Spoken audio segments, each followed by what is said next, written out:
বন্ধুরা আপনারা যদি রোহিত শর্মাকে সেরা ক্যাপ্টেন মনে করে থাকেন তাহলে ভিডিওটিকে লাইক করে দেবেন। বন্ধুরা আইপিএল 2024-এর আগে মুম্বাই ইন্ডিয়ান্স দল তাদের অধিনায়ক বদলের সিদ্ধান্ত নিয়ে ভক্তদের বহুবার অবাক করেছে। রোহিত শর্মাকে অধিনায়ক পদ থেকে সরিয়ে হার্দিক পান্ডিয়াকে মুম্বাই ইন্ডিয়ান্স নতুন অধিনায়ক করা হয়। এবার আবারও রোহিত শর্মা মুম্বাই ইন্ডিয়ান্সের অধিনায়ক হওয়ার সমীকরণ তৈরি হচ্ছে বলে মনে করা হচ্ছে। এই খবর প্রকাশ্যে আসার পর মুম্বাই ইন্ডিয়ান্স ভক্তদের মুখ ফুটে উঠেছে। আইপিএল এর ইতিহাসে সবচেয়ে সফল অধিনায়ক রোহিত শর্মা। তার অধিনায়কত্বে রোহিত শর্মা 5 বার মুম্বাই ইন্ডিয়ান্সের শিরোপা জিতেছেন। মুম্বাই ইন্ডিয়ান্সের বেশিরভাগ ভক্তই রোহিত শর্মাকে দলের অধিনায়ক হিসেবে দেখতে চান।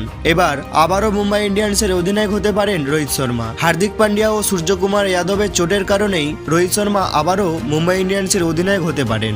আইপিএল 2024-এর আগে হার্দিক পান্ডিয়াকে মুম্বাই ইন্ডিয়ান্সের অধিনায়ক করা হলেও হার্দিক পান্ডিয়া বর্তমানে ইনজুরিতে রয়েছেন এবং টিম ইন্ডিয়ার বাইরে।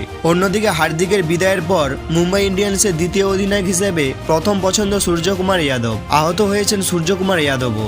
দক্ষিণ আফ্রিকার বিরুদ্ধে টি-20 সিরিজে চোট পেয়েছিলেন সূর্যকুমার যাদব। এরপর থেকে টিম ইন্ডিয়া থেকে ছিটকে গিয়েছেন সূর্যের নেতৃত্বে টিম ইন্ডিয়া 2023 সালের শেষে অস্ট্রেলিয়াকে টি-20 সিরিজে পরাজিত করে। তারপর দক্ষিণ আফ্রিকার বিপক্ষে টি-20 সিরিজ ড্র হয়। এখন এই দুই খেলোয়াড়ের ফেরার বিষয়ে কোনো আপডেট নেই। আগামী 11 জানুয়ারি থেকে আফগানিস্তানের বিপক্ষে টি-20 সিরিজ থেকেই ছিটকে যাচ্ছেন হার্দিক ও সূর্য। এমন পরিস্থিতিতে হার্দিক পান্ডিয়া ও সূর্যকুমার যাদবও আইপিএল 2024 থেকে ছিটকে যেতে পারেন বলে খবর পাওয়া যাচ্ছে। এমনটা হলে আবারও মুম্বাই ইন্ডিয়ান্সের অধিনায়ক করতে দেখা যাবে রোহিত শর্মাকে।